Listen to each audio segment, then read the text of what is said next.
Popular Nigerian singer, professionally known as Chike, has expressed his displeasure with ladies who come over to his house and make videos. The singer said he always appeals to ladies politely not to use their phones to record or snap whenever they are in his house, but most times they go against the rule when he's not around. He added that he might have to start asking ladies to drop their phones at the door before entering his house. Multiple award-winning artist and songwriter Davido has explained the reason behind his choice of being a singer rather than a music producer.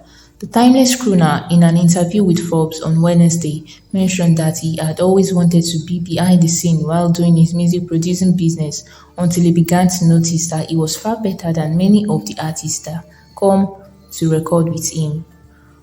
Former Big Brother Naija housemate Bella Okagbue has gone online to brag about the cost of being a fine babe in Nigeria. According to Bella, it isn't easy to reign as pretty as she does without spending lots of cash. Is looking good really expensive?